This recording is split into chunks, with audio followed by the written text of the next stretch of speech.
So today's episode is called Martyr Cult in the Making. And I'm just going to go ahead and get through the intro monologue and just get this show on the road because I feel like we're running out of time for it. So welcome everybody to another episode of Interviewing Humanity.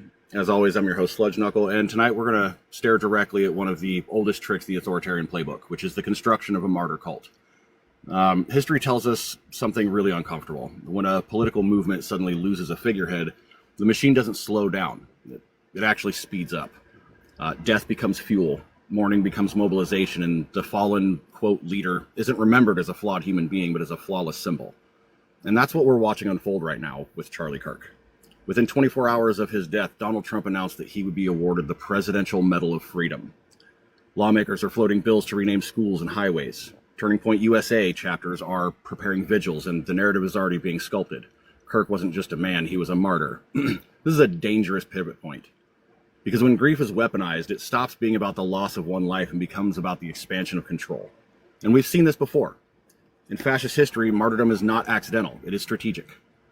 The Nazis had Horst Hessel, who was a street brawler who became their saint. Romanian fascists had Cornelio Codrano, whose death turned into decades of ritualized worship. And Mussolini's black shirts marched with the names of fallen comrades on their lips. Each death was sanctified and politicized and deployed to strengthen the movement. And now we're watching the same playbook open here in America. But here's the truth. Martyr cults don't honor the dead. They use the dead. They turn funerals into rallies. They turn anniversaries into propaganda cycles. And they sanctify selective lives while silencing the victims of their own violence. So tonight, we're going to pull the curtain back on what I'm calling the 7 plays of the martyr cult. We'll look at how the U.S. right wing will turn Charlie Kirk's death into fuel, and more importantly, the counter moves, the ways that we can diffuse the narrative before it calcifies into permanent myth. Because if we don't name the strategy, we're going to risk letting it grow unchecked. And once a martyr cult is entrenched, it doesn't just shape politics. It justifies violence and rewrites history, and it demands loyalty instead of truth, but to the myth itself. So first things first, sanctification through honors. So the likely play here, the very first move, is going to be the sanctification of Kirk. Trump's Presidential Medal of Freedom announcement sets the stage for this. Expect to see bills in Congress and state legislature to rename schools and highways, government buildings.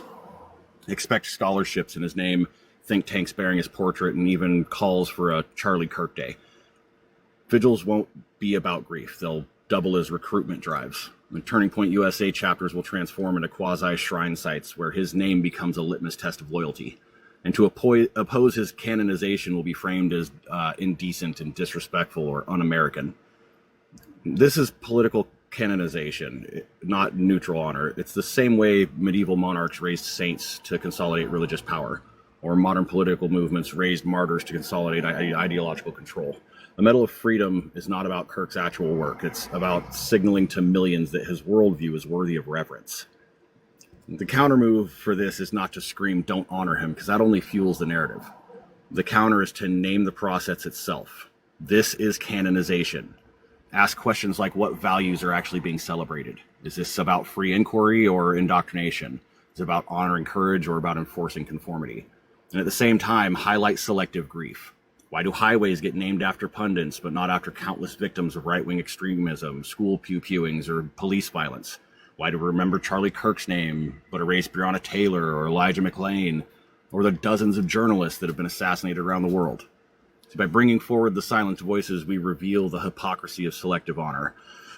So, first question on this segment for y'all. Who in your life deserves honor but will never have a statue? And we'll start off with Dark Possum.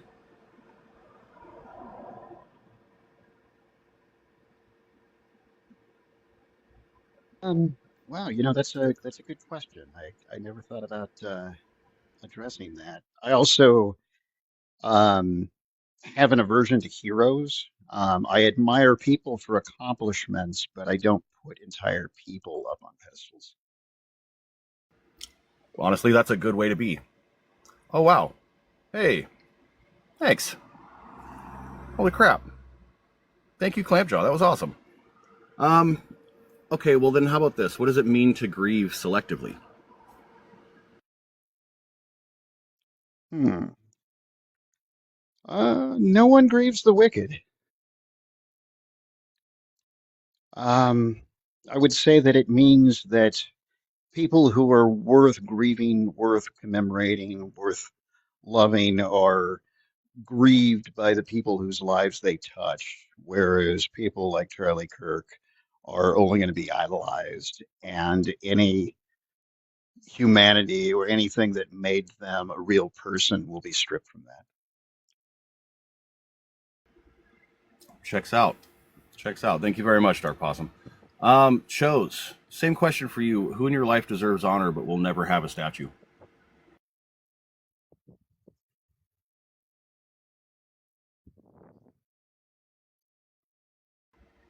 Chose, are you there?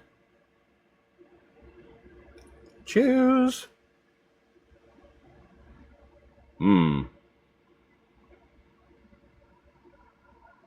All right. Well, we'll move on to Snorlax. Snorlax, who in your life deserves honor but will never have a statue?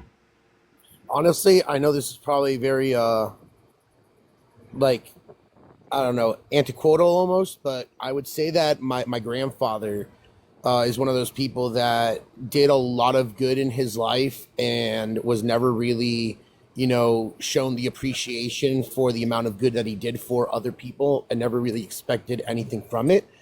Just did it out of the goodness of his heart, and he wasn't like a Christian man or anything like that. He was just a good person. Overall, shows that you don't need religion to be a good person. But I feel like he would be the one that, if I could put a statue up, it would be him. All right. And what does it mean to grieve selectively? Well, grieving selectively and I was kind of thinking about this, right? Because I didn't think about this before I came in, but it's kind of like, when do I have to use TikTok safe words here? No. Okay. No, we don't So, censor ourselves like that on Interviewing Humanity. awesome. So pretty much it would be like best example would be like if Hitler died or something like that. Like I would not mourn that person because if you spread hate at the end of the day, the hate that you've built up against yourself by spreading that hate, you're reaping what you sow, would outweigh any sort of love or empathy that I would have towards you. So at the end of the day, it's kind of like, I'm not going to say that he deserved it, but at the end of the day, right?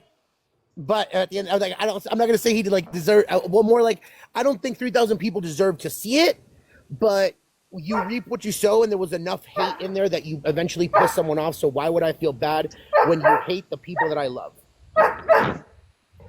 Absolutely. And thank you very much for that. Real quick, how do I say your name, new guest? Saleda, Saleda. Can I get your age and pronouns, please? 41, and she, her.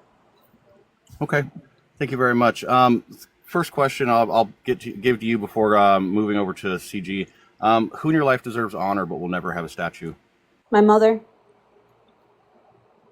That's the Okay. strongest woman I've ever met, and she would be the closest to like a hero or an idol because I feel the same way about I don't have like heroes.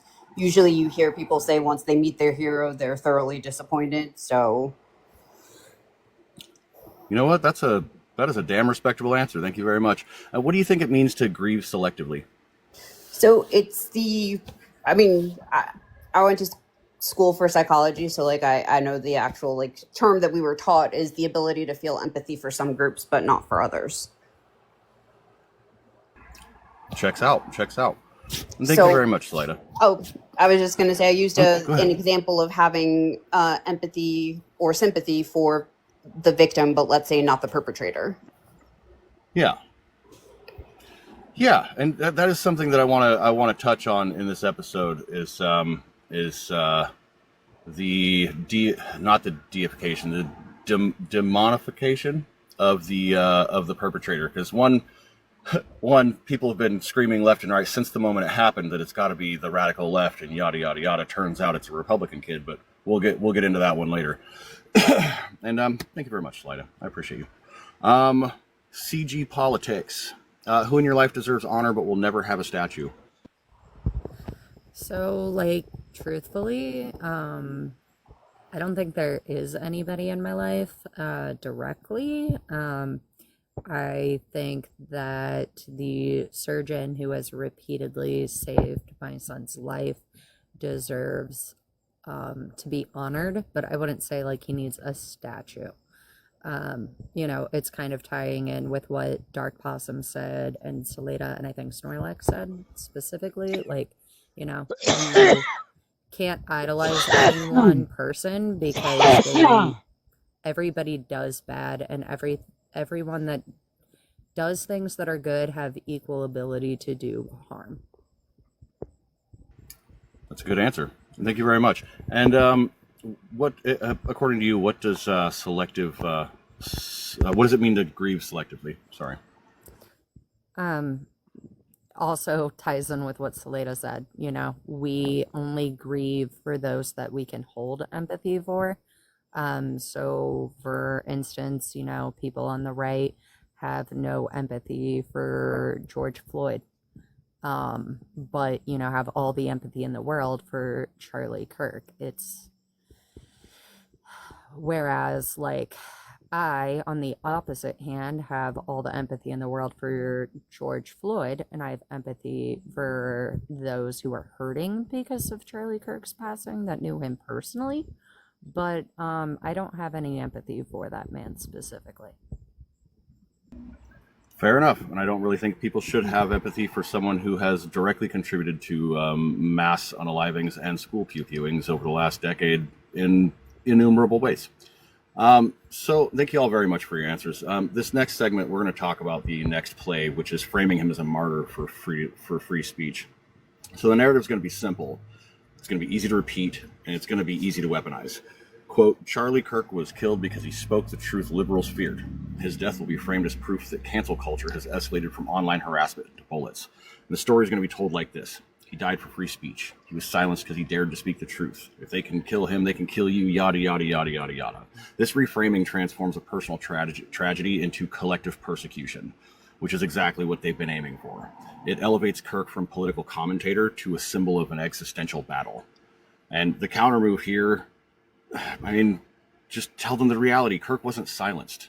He had one of the largest megaphones in America. He had podcasts and radio shows, Fox News airtime, and direct access to the president. Contrast that with who was actually silenced. Whistleblowers who've been forced into exile, journalists assassinated for covering corruption, activists jailed for defending human rights, which is happening right now, all across the country right now. They've been arresting activists who are peacefully protesting outside of detainment facilities and giving no reason for the arrest. They're just arresting them and taking them off to jail. You can see that on every social media platform out there. Also, you want to name the trope because this is recycled. Horst Wessel wasn't mythologized because he wrote songs. He was mythologized because the Nazis needed a martyr. The truth about his life and death didn't matter. The story did. Reframe it by exposing the contrast. In America, free speech for elites is amplified. Free speech for the vulnerable is crushed and suppressed. Kirk's story, it's not about silencing. It's about manipulation. So, question for Salida. Have you ever felt like free speech was used as a shield for power rather than protection for the powerless? I mean, we're seeing it right now with our current president and his administration. Even before they knew who the shooter was, they were already condemning people. They were already, inciting violence against, whomever it is that they disliked. And look at how the schools that had the threats and everything today. And, people were citing Civil War time and do all these things to Democrats and all of that. So we're seeing it every day. Every day. And it's been like this for a really long time. And like I said earlier, I can directly correlate a serious rise in these events happening since Charlie Kirk became public. Another question for you. Who actually has a hard time being heard in this country? Victims. And it can be whatever, demographic, or even, children or women or, disabled veterans. they're the ones that always have the hardest time. I mean, I don't remember the exact statistics, but rapists, only get prosecuted like 1% of the time. How many times, do victims, get asked, well, what were you wearing? Why were you there? Just things like that. So I really feel like victims are the ones that are suppressed the most. I would say victims are definitely up there, but I'd like to remind people that Black, Brown, and Indigenous individuals get suppressed more than literally any other demographic out there other than children. Children honestly face the most suppression in this country out of anybody else because no one wants to pay attention to what's happening with them. But you had a really good answer there, and thank you very much. Dark Possum, question for you. Have you ever felt like free speech was used as a shield for power rather than protection for the powerless?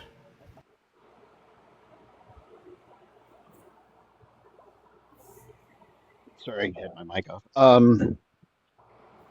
I can't think of any examples that free speech was used as a shield for the powerful, other than known reckless speech under the guise of free speech,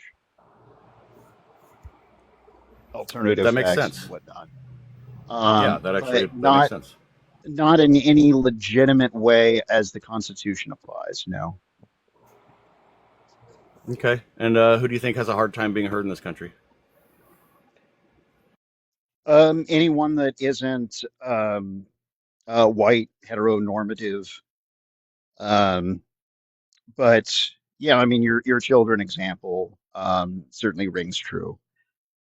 Just I grew up during the time of the whole satanic panic thing, and if people had just listened to my peers, there would be a lot less abuse and a lot less tolerance for the power structures that allow that to happen.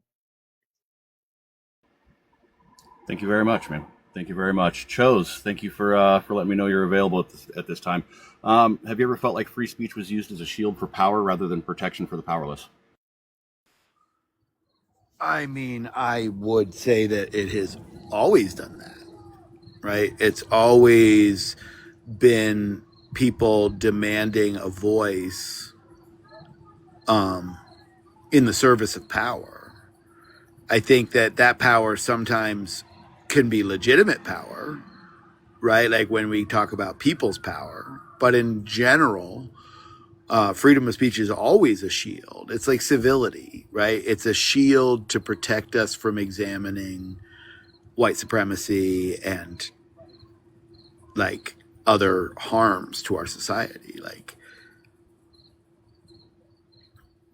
I think that unfortunately the freedom of speech is used to protect hatred all the time, even by organizations that are there to protect freedom of speech. The biggest cases they have are ending up defending hate speech. Yeah, absolutely. And can you think of a group of people who actually has a hard time being heard in this country? Sure. I mean, labor. I think that workers have no voice in the United States. Like we talk a lot, but when it comes to leveraging power and being heard in the needs, all workers, because of how we're divided, the way we are individualized, instead of seeing the the like accumulated harm, right? When we individualize ourselves as laborers, we get into this place where it is we're unable to have voice. Absolutely. Thank you very much, Chose. Snorlax, you ever felt like free speech was used as a shield for power rather than protection for the powerless? Oh, absolutely. The best way to describe it is free speech, in my opinion, is also completely connected to media and news, which, as we all know, historically has been used to cover up a lot of actions that politicians and the upper echelon have done. It's been used to pretty much whitewash their rhetoric, as we can see, kind of before everybody was all amped up about the Epstein files, that the media was trying to cover it up. They were trying to go along with the same exact rhetoric that Trump was doing. Yeah, absolutely. And go ahead and just throw out a group that has a hard time being heard in this country.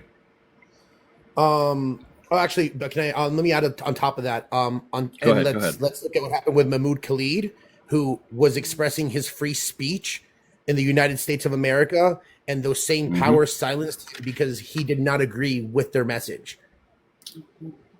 And as an immigrant, I'll say this: the hardest people that have it are, like you stated, Black, brown, and people of color, migrants. I will say that, being a child of a single mother, that women do have it hard too. And like you said, children it is too, but people of color have it the hardest, especially now. Yeah, people of color do definitely have a real fucking hard take at it, especially during times like this. CG, have you ever felt like free speech was used as a shield for power rather than protection for the powerless? Time and time again throughout history, especially as a child, was a direct victim of it. It's okay for your parents to do whatever to you as long as, you're not hospitalized for it, basically. So children are very much a suppressed people on that freedom of speech.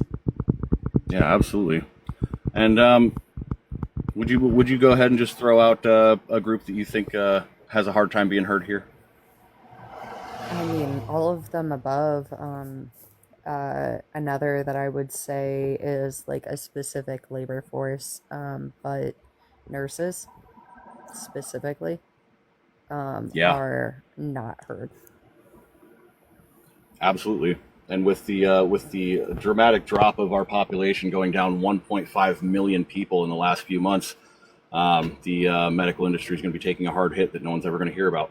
And Snorlax, you're absolutely correct. It's something that I was going to throw out here at the end of this one. The unhoused don't get heard here. No one ever listens to the unhoused. And if you want to see how quickly a nation is declining into fascism, pay attention to the unhoused. So for this next segment, we're going to talk about the weaponization of Kirk's death against the left. So the likely play here, which we're already seeing, this is where the propaganda sharpens. Conservative outlets are going to claim that the left created the climate of hate that killed him. And pundits are going to declare that his blood is on their hands. And it will be a call to action, not against the shooter, but against critics of Kirk's politics, against liberal media, against student groups, against anybody who dared to challenge him while he was alive. And this rhetorical move accomplishes two things at once. First, it deflects attention away from the real social dynamics that produced violence in America: rampant access to firearms, extremist rhetoric, and polarization stoked by years of right-wing culture war. Second, it turns grief into a weapon pointed squarely at political opposition. The story will not be about loss. It'll be about vengeance disguised as justice. And this tactic has precedent. After the assassination of Archduke Franz Ferdinand in 1914, Austro-Hungarian leaders immediately blamed Serbian political groups, even before investigations concluded. And the event was leveraged not to heal, but to justify a war. Similarly, when the German Reichstag burned in 1933, Hitler's government blamed communists, using the strategy as justification to suspend civil liberties and crush dissent. In both cases, a single act of violence was spun into a justification of authoritarian escalation. And we can expect the same now.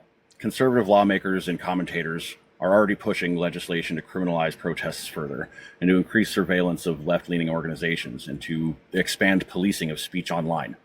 In media, they argue that criticism of Kirk was not disagreement, but incitement. Every sharp tweet, every protest chant, every article of critique will be retroactively reframed as a stepping stone to his death. The way to counter this isn't to deny grief or defend every criticism of Kirk's politics. It's to call the move what it is: opportunistic propaganda. Point out that there is no evidence of a left-wing conspiracy. Remind people that political assassinations and mass shootings alike are symptoms of culture saturated with guns and hate. Conditions exacerbated, not alleviated, by the very movement now crying foul. It's also important to express the asymmetry. When right-wing extremists commit violence, Charleston, El Paso, Buffalo, conservatives resist responsibility. They describe the killers as lone wolves or mentally unstable, unrelated to the broader movement. But when one of their own is taken out, suddenly the narrative flips. It's the collective left. It's the cultural environment, the supposed hatred of conservatives that is to blame. This hypocrisy has to be named clearly. The counter also lies in reframing grief itself. Grief can be personal and communal and sacred, but grief weaponized against innocence is desecration. To say that his blood is on your hands to critics who never pulled a trigger is not mourning. It's manipulation. And by reminding people of this difference, we can cut through the fog of propaganda. We should also highlight the chilling effect that this weaponization seeks to create. If every critique of a right-wing leader can later be reframed as complicity in murder, then dissent becomes too risky. And that's the goal: silence. By naming it as a tactic of silencing, we not only defend the space for critique, we remind people that democracy itself requires disagreement. A little historical parallel here. So consider the U.S. after 9/11. The attacks were devastating, but what followed was an atmosphere where dissent was vilified. To question the war in Iraq was to be unpatriotic, or to critique the Patriot Act was to side with terrorists. This conflation of grief was unquestioned loyalty, paving the way for 2 decades of endless war and surveillance. And what we're seeing now with Kirk is a miniature version of that play. To question the right is to dishonor the dead. So, CG, have you ever seen grief turned into a tool against people who didn't cause the harm?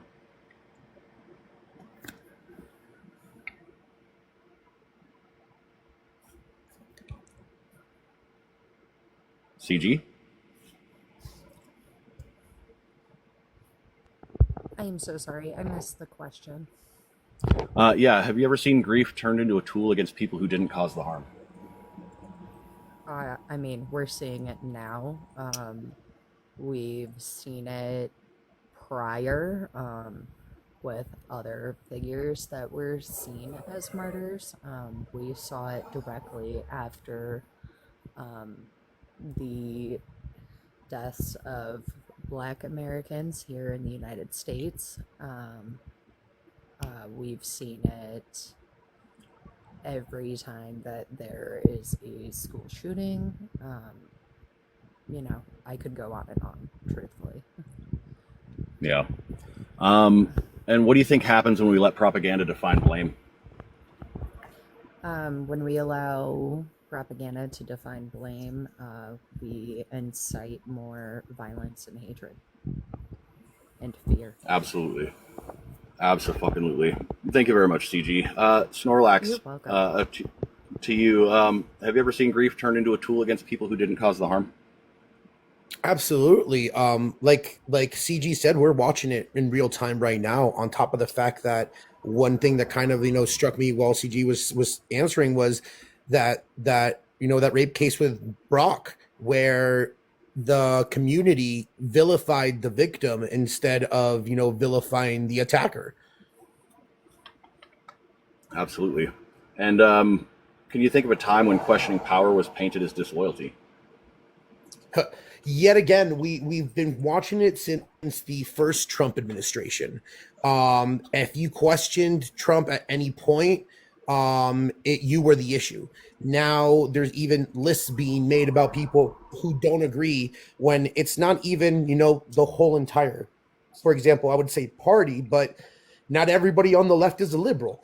So it's kind of like you're vilifying the entire group when it's not the entire group. Yeah, absolutely. Thank you very much, bud. Chose, welcome in, Joker. Chose, what do you think happens when we let propaganda define blame? Are you there, Chose? Yes, I am. Okay. Say it one more time, though. Yeah, what do you think happens when we let propaganda define blame?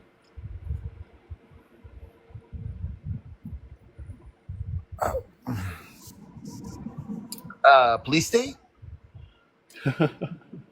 I mean, we're already at a point where suspicion is the new standard. So, and that's actually been true since 2001, right? Suspicion has been all they need for their criminal enterprises as a police state since 2001. So, we're deep in it. And then I Absolutely. did want to respond to something Yeah, go ahead. Gil said, if that's okay. Yeah, go ahead. Um, I just wonder why you think those things are happening. I can kind of come to the fact that you think those things are happening, but like, is there a reason? Which exact things are happening? Well, so Like the vilifying of victims, the vilifying of an entire party when it's not the entire party that did it. well, except that I mean, this thing you said, the thing that triggered me is you said that not all lefties are liberals, and I had to put a comment in there. I was like, Yes, right, yes, and between no, everybody here, I think that liberals are. I personally say every single time that liberals are right wingers with an identity crisis. That's why I'm saying no. Like lefties are not liberals is what I meant to say. It's like they're okay, blaming liberals when in reality they shouldn't be blaming liberals because they're technically blaming themselves, which they should be. But yeah, they're blaming the wrong people, and they're also like grouping people into an entire group that is not theirs. Like for example, I've been grouped into liberal. I'm a progressive, right? Not the same thing. sure, but like Republicans are liberals. Yeah, Like, that's why I'm saying liberals. I always say liberals are more to the right than the left. okay, just for a second there, I was just confused, and it sounded like you were talking. I said it messed up. I said it the wrong way, but I appreciate you. Yeah, thank you. Well, I'm just trying to understand because again, when we collect together, when we look at this like particular mechanism of that we're talking about with Charlie, with the stochastic errorism and the other stuff that's going on, like I would agree that they purposefully mislabel, right, Democrats and liberals and lefties and commies and Marxists and socialists all together, right? And they do that on purpose to like unify their own branch, right? To like get people in step with Fash, right? That's what the extreme right and the MAGA are like actively doing. And It's so, the weaponization of identity politics. right, and I think that for me, it shouldn't be about unity, right? Because that unity to me is like lazy and disengaged, and it's also whitewashed and kind of assimilation. So we're better off with solidarity, which means when we see a need that needs to be met, we show up for it. And sometimes that means we're going to rescue MAGA from their own problems. Now, I'm not recommending we start with that, but like when there are people that have needs that need to be met, like there's going to be circumstances where we are assisting and helping and working with people that we don't necessarily share values with.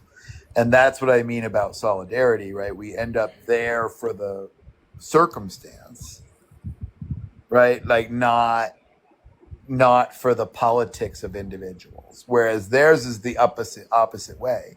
It doesn't matter what happens on the extreme right as long as you still have loyalty to the person. They can be a 3PO, they can be a hate monger, they can have a huge record and lots of criminal activity. None of that is a problem. They can spend every day of their political career or their talking host career inciting violence and perpetuating a culture of school pew-pewings and mass unalivings for over a decade, and then get linked to the left one day. Thank y'all very much. Dark Possum, question for you: have you ever seen grief turned into a tool against people who didn't cause the harm? Yeah, I've stood on a physical example, and you brought them up as well. I was on the United States Coast Guard cutter Eagle, the training ship that was named after Horst Wessel. Mm. And so, yeah, that was a tool of grief that was turned into a propaganda machine, which was there to indoctrinate people at a vulnerable age into the state ideology and also rewrite the narrative. My ex was German, and I was fortunate enough to see it several times. I went to submarine school across the river from it in Connecticut. A friend of mine who I went through submarine school became a crew member, and we went into the wardroom. We were able to see some of the artifacts there that, showed the propaganda and, the Germans' version of why the ship was named the way it was. So Yeah, absolutely. And can you think of a time when questioning power was painted as disloyalty?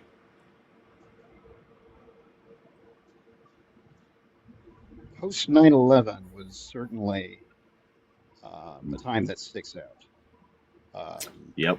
Just as opposition to the Patriot Act was, seen as, a disloyal act or even just Yes, it was. criticizing it. Yep, absolutely. Even still today, you see it happening. Anybody who questions the Patriot Act or questions what happened with 9/11, they are seen as un-American and unpatriotic. Thank you very much, Possum. Joker, welcome in. Long time no see. Have you ever seen grief turned into a tool against people who didn't cause the harm? Honestly, I'm thinking about that question. I still don't have an answer, but I'm thinking about it. No worries, no worries. What do you think happens when we let propaganda define blame? Brainwashing, Mm, division. Yeah. yeah, absolutely. And can you think of a time when questioning power was painted as disloyalty? Um, yeah. Okay. It's kind of happening right now because I'm always questioning power. I tell people to question power, and it's as if I'm wrong. I'm rebellious. Well, I don't see anything wrong with that, but yeah, people don't like it. I think the indoctrination is extremely strong. Yeah, Yeah. I struggle to answer because honestly, I'm kind of in a state of fear mentally. To be honest, I don't want to stay in that state because that's what they Yes. want. But yeah. Yeah.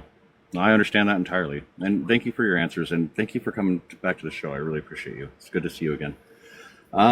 Salida, have you ever seen grief turned into a tool against people who didn't cause the harm? Yes, I mean, couldn't we technically say that what happened to, the Jews from Schmittler as a, as something?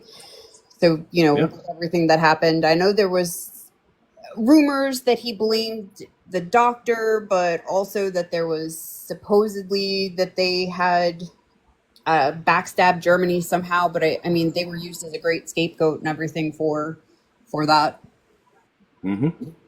Absolutely. That's a good historical reference. Thank you very much. And what do you think happens when we let propaganda define blame? Wouldn't you say, I guess, if we allow propaganda to define blame, then something like what happened to the Japanese in the US, wouldn't that be like an example of like when you allow propaganda for blame, they got put in their own camps? Yeah, pretty much. Can you think of a time when questioning power was painted as disloyalty?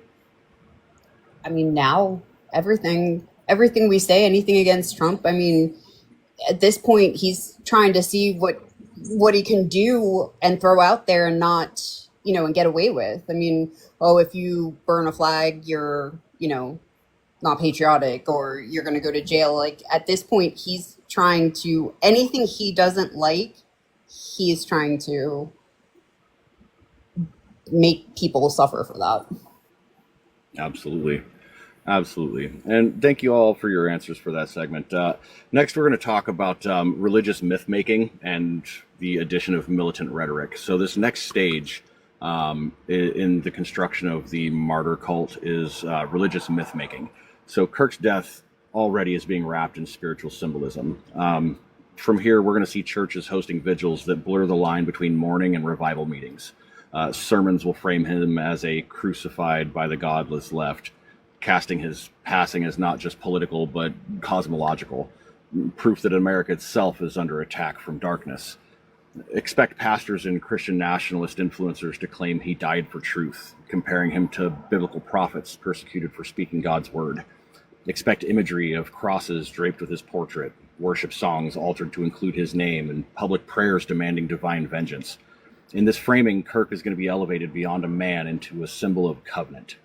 His blood becomes metaphorical proof of righteousness. And alongside this sacralization will come escalation in rhetoric. Militant voices will seize the moment. We're at war. The enemy is not just political, it's spiritual. Calls for retribution will be framed as holy obligation. Armed militias will treat his death as a rallying cry, proclaiming themselves defenders of the faith. The narrative of Christian persecution, long cultivated by the right so far, is going to be crystallized into justification for violence. And you can see it happening all over the internet. I've been seeing videos left and right of Christian nationalists screaming, white man fight back, and the like. And we've seen it all before, too.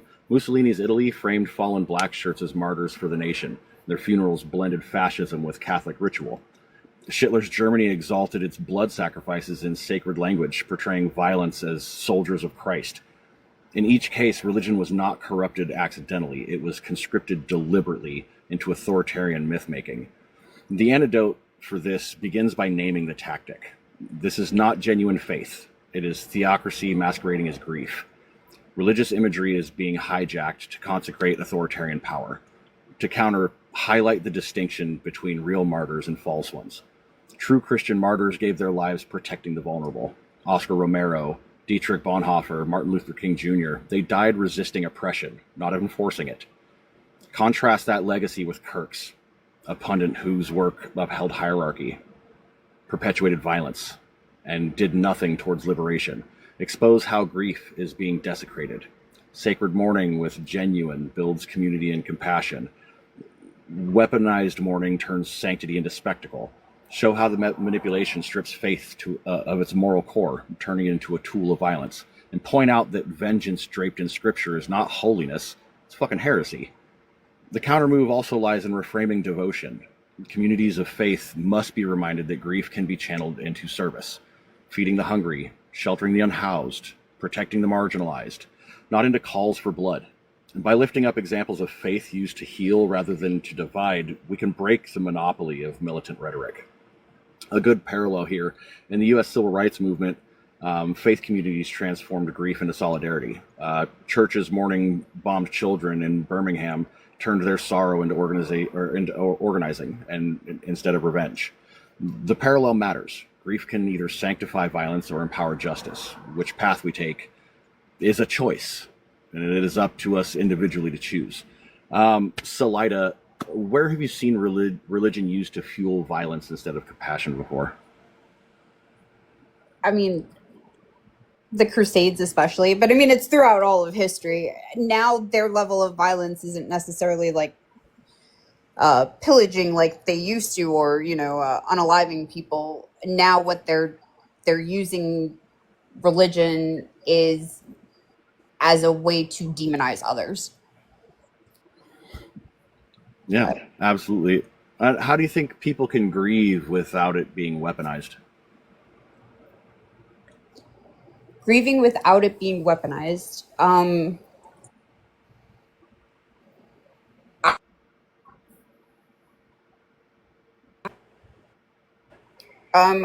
You mean for him or just for anyone?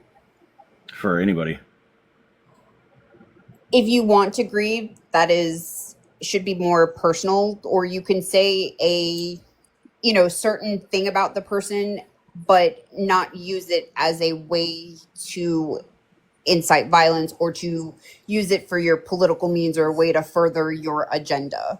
There's a way to grieve for somebody, and actually grieve for them as a person without using it to manipulate others. Absolutely.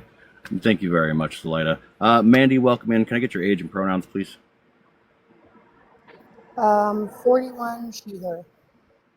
Thank you very much. Where have you seen religion used to fuel violence instead of compassion?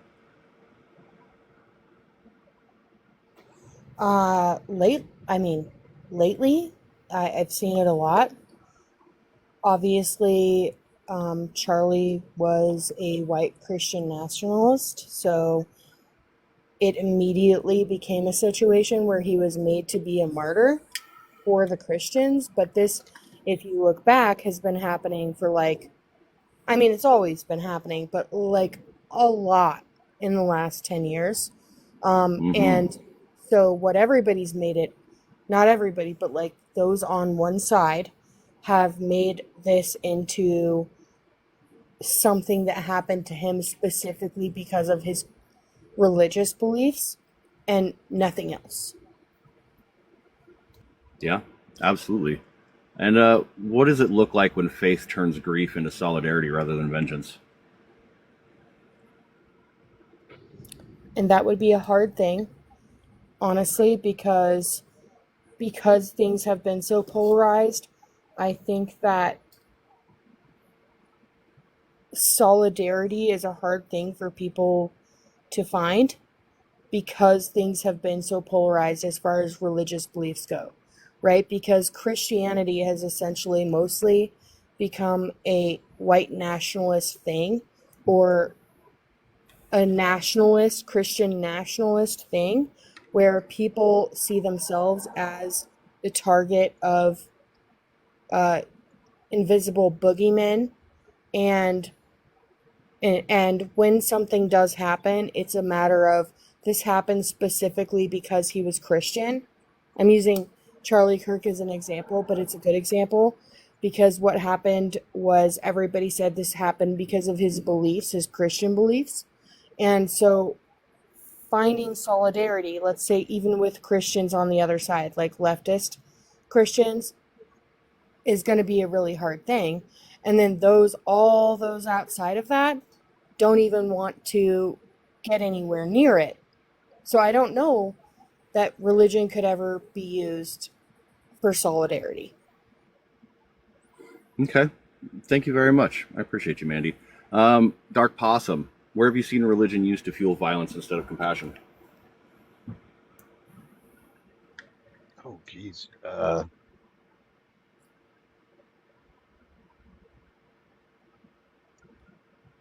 Damn, so many examples. It's overwhelming. But yeah, I'm just trying to think of one.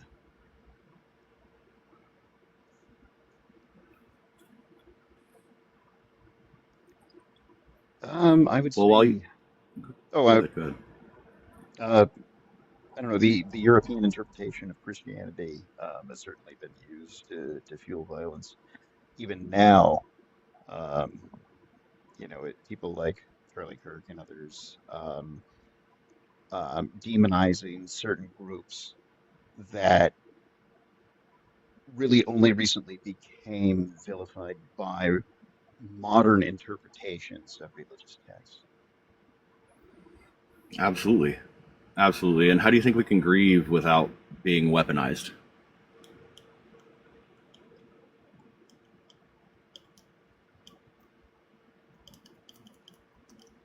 I'm not sure. I can't think of any examples. Okay. Okay. And what do you think it looks like when faith turns grief into solidarity rather than vengeance?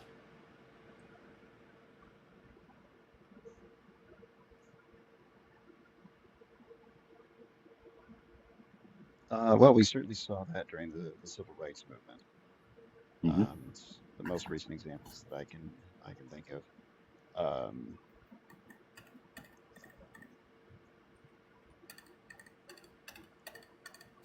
and by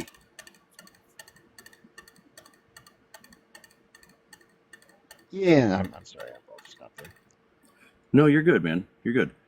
I appreciate you taking the time to answer, man. I really do. Snorlax, where have you seen religion used to fuel violence instead of compassion? Man, so this entire time I've been thinking, and every single example I'm going to give, it sounds like Christianity is always the one that starts it.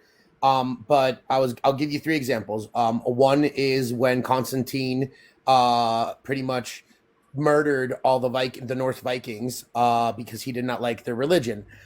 Modern day, we have Israel currently doing what it's doing to Gaza. Um, and then another modern day is the KKK was fueled by white Christian nationalism. So, and it continues to cause harm to this day.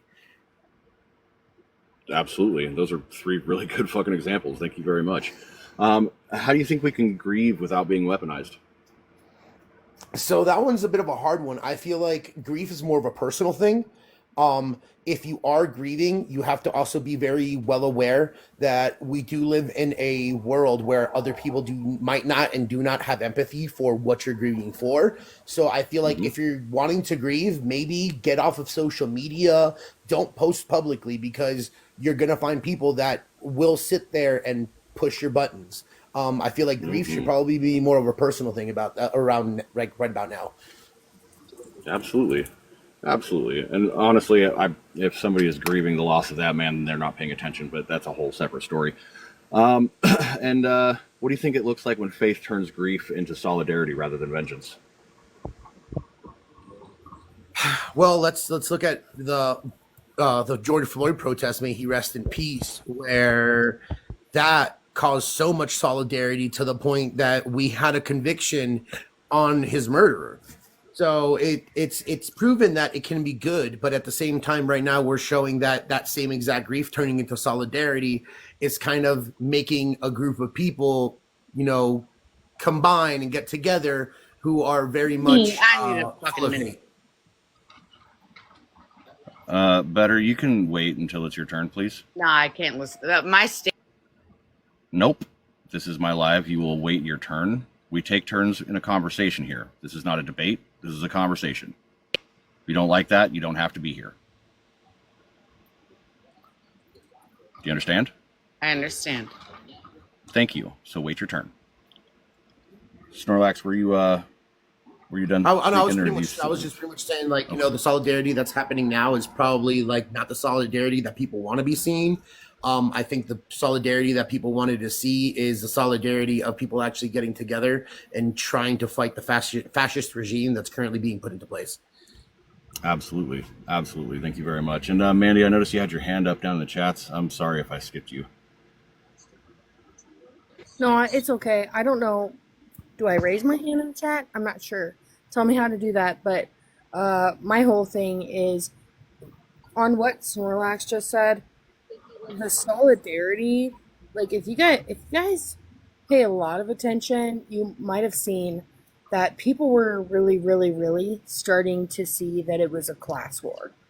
There was a lot of people that I call cuspers on either side, or just a cusper down the middle, that they don't lean either way, that we're starting to see, like, hey, it's not about leaning this way or that way, it's about up there, right?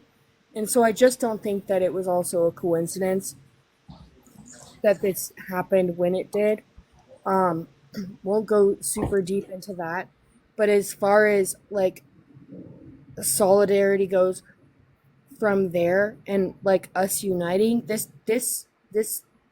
fractured us again. It fractured everybody again, and everybody is now, up in arms against each other again. And that was basically my point. And that was for a little bit while back, but so I know it's not appropriately timed, but that was my thought, and I will shutty. Hey, that's a really good point to bring forward, because all of this does boil down to class warfare, and this exact moment in time is doing exactly that. It is fracturing what little solidarity was starting to build. So thank you very much, CG.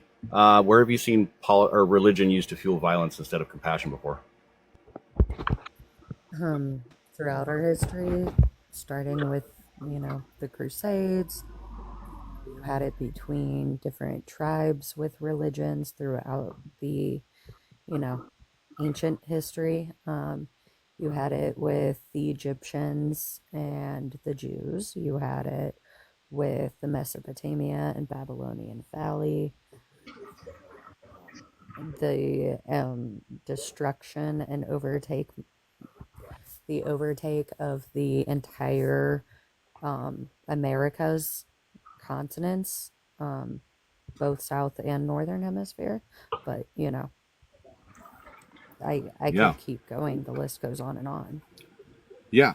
And you bring forward a really poignant fact that I touch on a lot on this show, which is how positions of power will always utilize religion and belief to get people fighting amongst each other so they don't look up at where their problems actually are. So how do you think people can grieve without it being weaponized? I mean, people can grieve without weaponizing it just by not pointing fingers, making generalizations, and making it about a group of people. Yeah. Yeah, absolutely. And what does it look like when faith turns grief into solidarity rather than vengeance? You saw it with MLK Jr.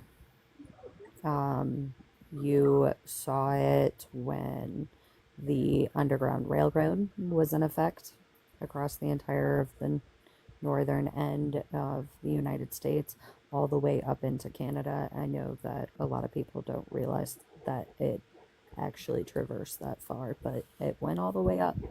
It helped people get out of the country for the sake of freedom, for the sake of human rights. Like, Absolutely. and Absolutely. like we're already back to doing that already here in the United Yeah. States. Yes, we are. There's a system of people helping people to get health care, getting them out of their states for that.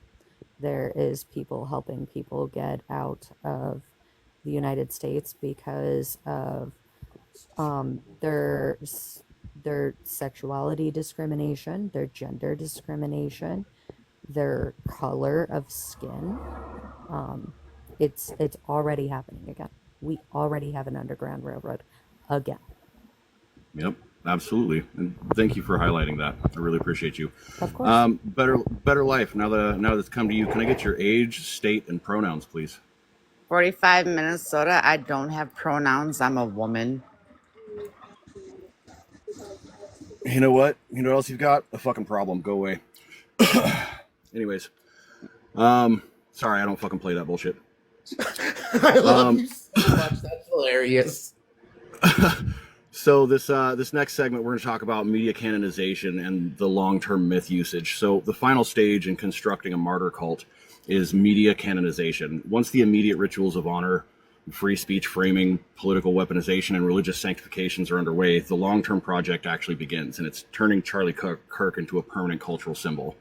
Expect a flood of content, Fox News specials, OAN documentaries, Turning Point conferences dedicated to his legacy. The hashtags will circulate, things like hashtag Kirk lives or hashtag never forget Charlie, creating digital rituals of remembrance. Polished images will depict him smiling with flags in the background. Merchandise will roll out, t-shirts, bumper stickers, coffee mugs, books inspired by his vision. Donation drives are going to spike, with proceeds funding the very organizations that thrive on division. Over time, his name will become shorthand. Remember Kirk. It won't mean remembering a person. It'll mean demonstrating loyalty. And this is not spontaneous grief. It is the deliberate construction of a myth. And the power of this myth is repetition. Every anniversary of his death will be turned into a media cycle. Every speech will mention his sacrifice. Documentaries will retell his life story stripped of flaws and recast in the glow of sainthood. This repetition cements him in cultural memory, transforming a man into a symbol larger than life. And we've seen this before. In Nazi Germany, Horst Wessel was immortalized through song and posters and parades, his real biography erased in favor of a mythic archetype.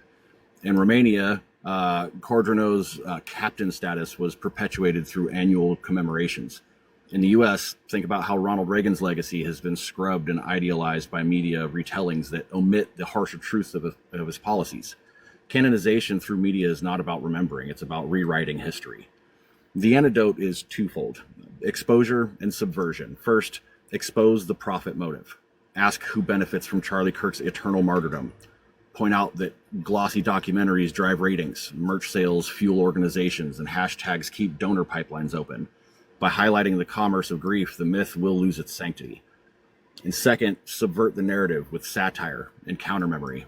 Humor is fucking kryptonite to myth because it punctures reverence. Memes, parody songs, satirical commentary can strip away the aura of sanctity. At the same time, redirect focus to the countless silenced voices who never received tributes. Activists assassinated abroad, journalists killed in the line of duty, victims of right-wing violence. By amplifying those neglected voices, we can interrupt the monopoly of remembrance. And it's also crucial to normalize skepticism. Teach audiences to ask, is this remembrance or propaganda? What parts of this story are missing? Who is being erased in order to elevate this figure? Canonization thrives on uncritical repetition, and it crumbles under questioning. A good historical parallel, consider how Martin Luther King Jr.'s image has been canonized by mainstream institutions while his radical critiques of capitalism and materialism have been erased. This shows that even genuine heroes can be sanitized to serve the interests of power.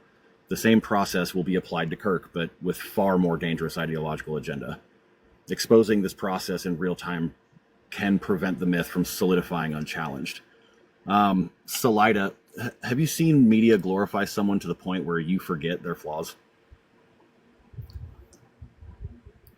I personally can't say that I will forget anyone's flaws, but they do try to do that. I mean, look at how they compared Trump to, Jesus Christ.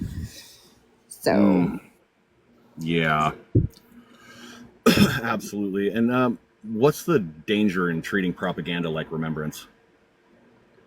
well, we see it now. I mean, history is written by the victors, right? And how many times do they try to erase, whether it's the things that were done to Native Americans or to, you know, uh, Black people or Hispanic people or, all of these things throughout history that if we don't somehow preserve will get written out. Yeah, absolutely. Thank you very much, Salida. Possum, have you seen media glorify someone to the point where you forget their flaws? Well, I mean, Reagan was a great example that you mentioned. Um, but I think that probably happens a lot in many obituaries of famous people. Um, Henry Kissinger will, well, okay, they were pretty honest about how horrible he was, but um,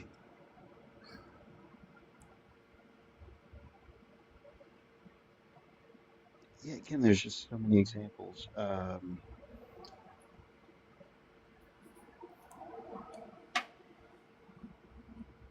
I mean, the fact of the matter is, it Oh, is a consistent and constant thing. I mean, even just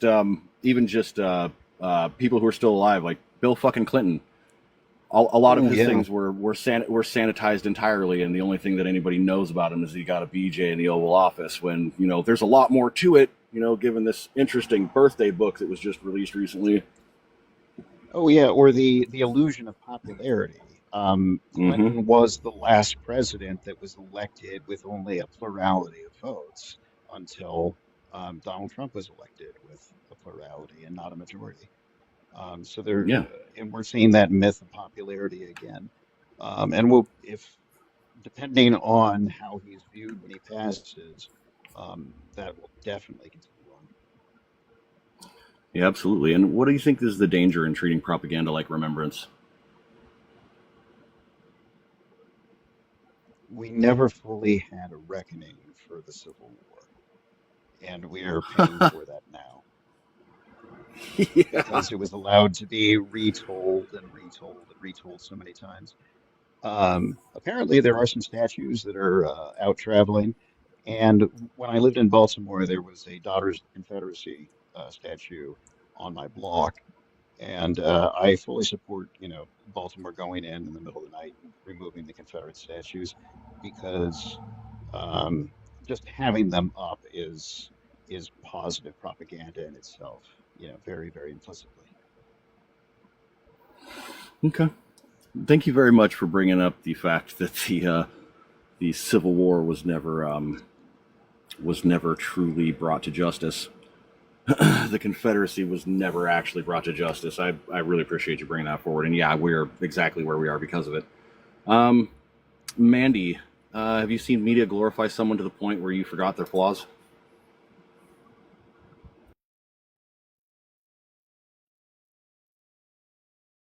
Okay, so sorry. My example for this, I have two really good ones actually. One is Oprah, Oprah Winfrey, who's a fucking billionaire, and like when the stuff happened in Hawaii, Oprah.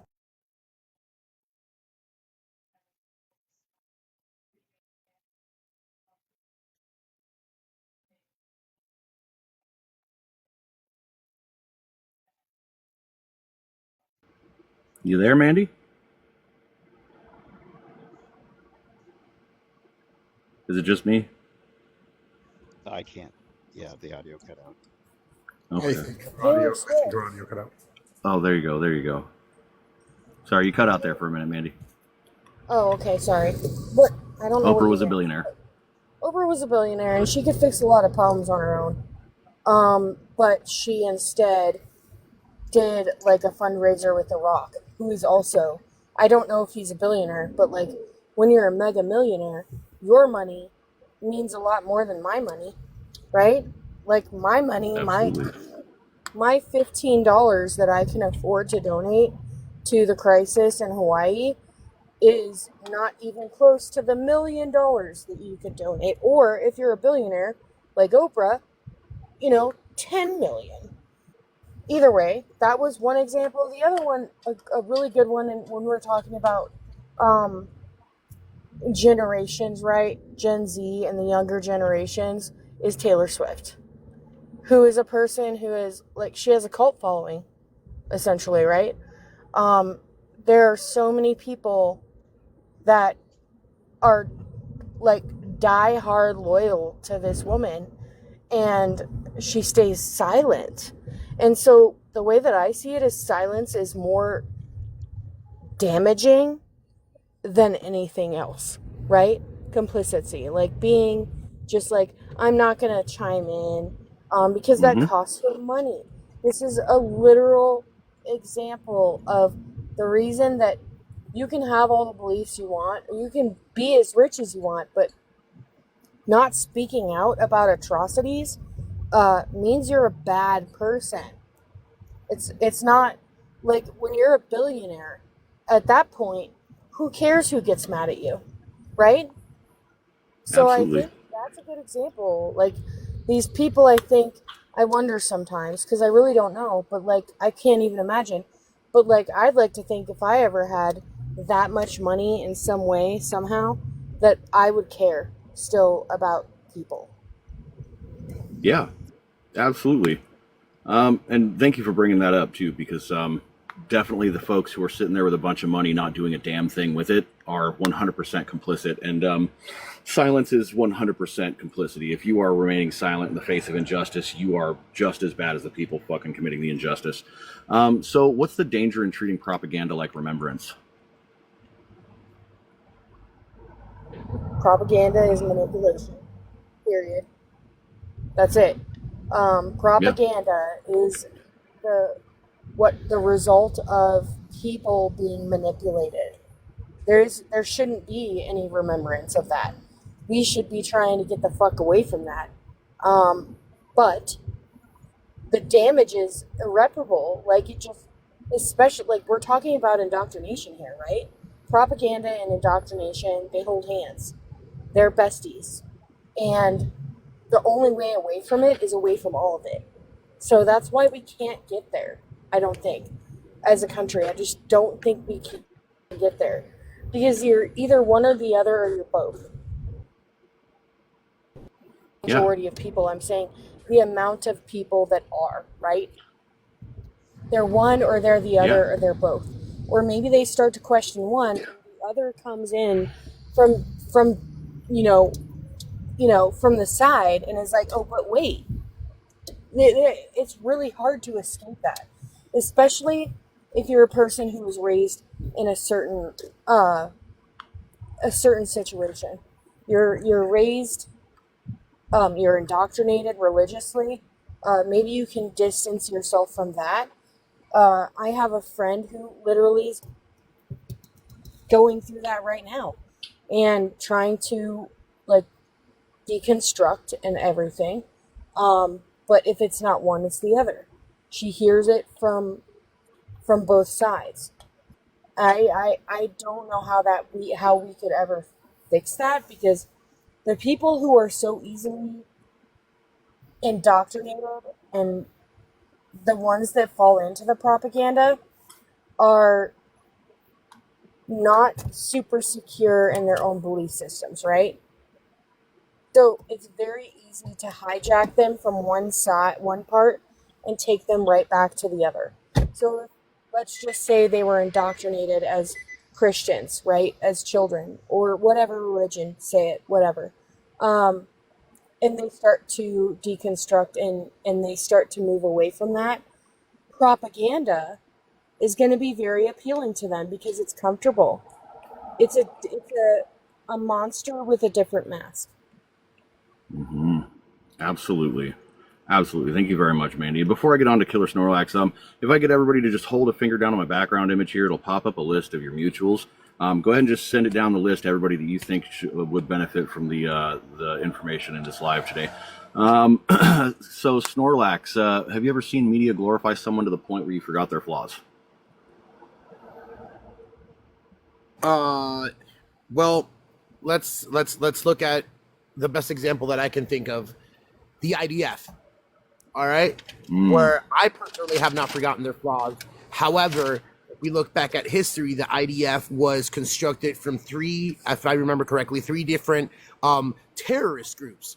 And through the media, those terrorist groups became what we now know as the State of Israel. So that a lot of people have forgotten their flaws because of the media, when in reality, we all know the history of it.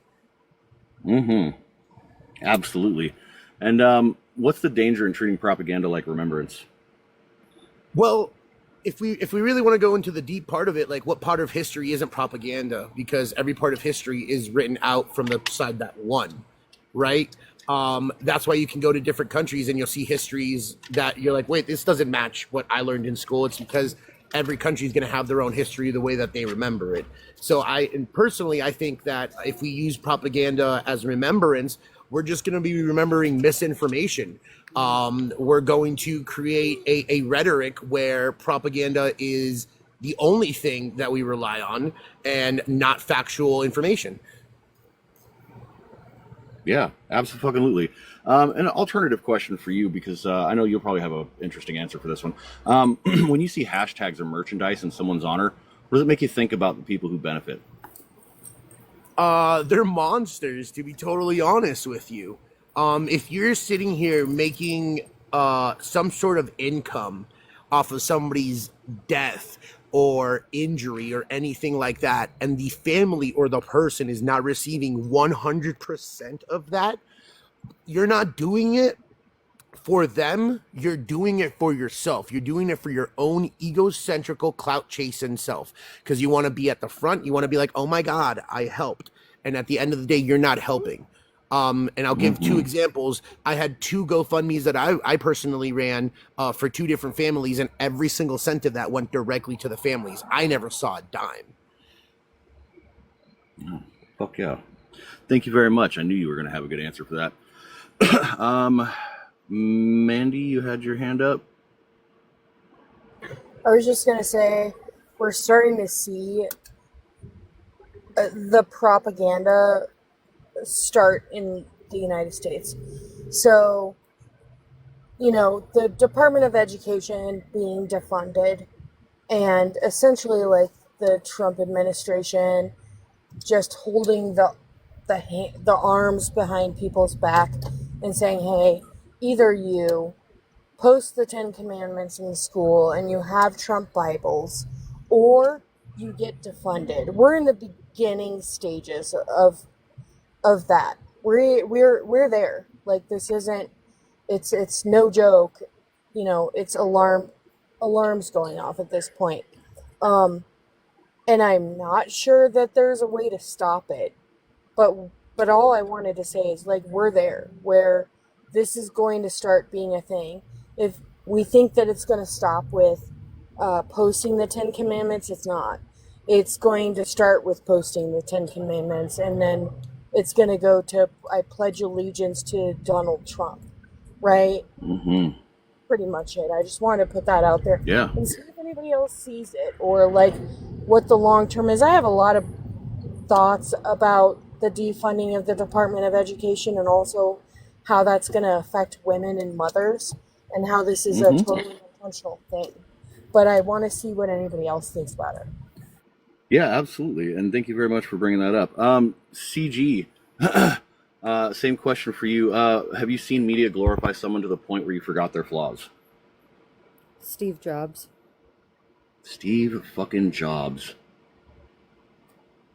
He was Yeah. a horrible person. He was like a terror to work with, kind of like Elon Musk. And he specifically thought that he was better than medical scientists. He was a condescending prick. I mean, I could keep on going with that. You're not wrong. You're not wrong at all. And what's the danger in treating propaganda like remembrance? If you treat propaganda like remembrance, especially when it comes to somebody's passing, it continues on the indoctrination for others, because if you it's unwarranted martyrdom, like my husband just said, but it also sits there and incites more people to follow the belief that this person needs to be upheld over everything, no matter the reason, cause, or anything.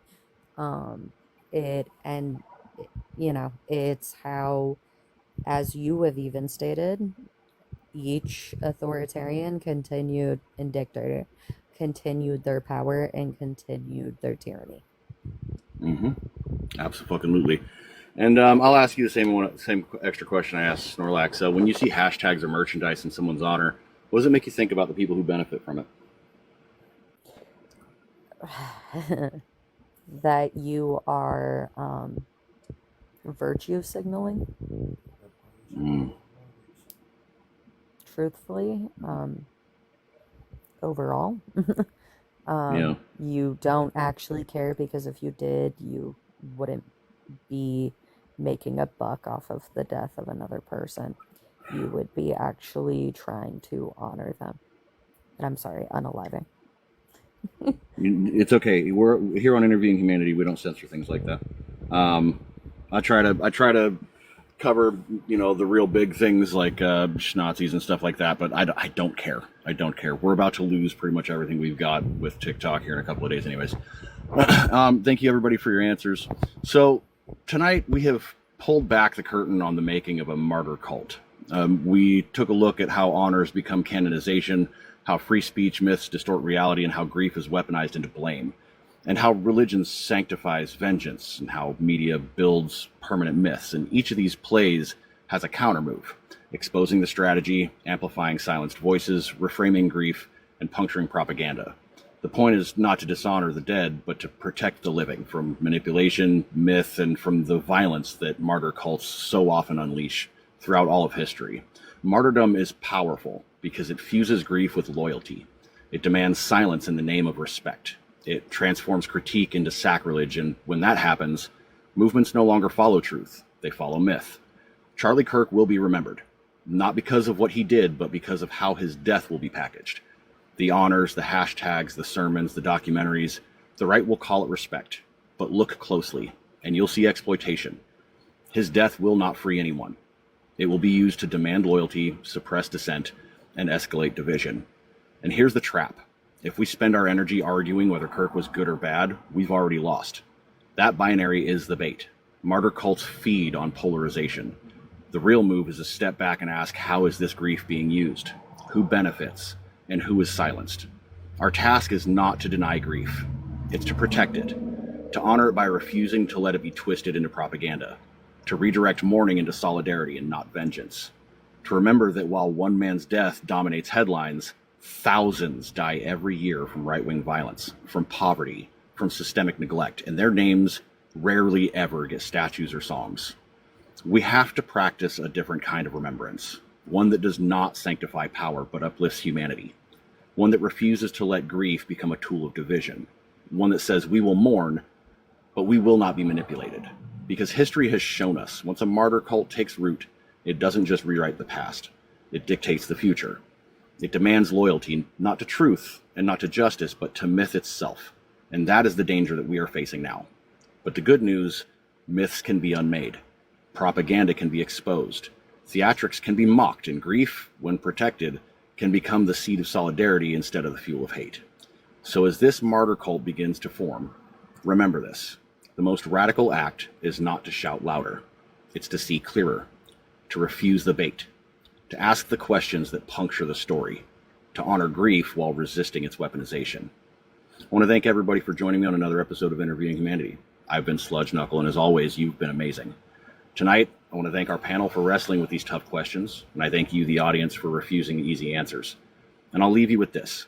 May we learn to grieve honestly, and to remember wisely, and to resist the lure of myths that demand loyalty at the expense of truth.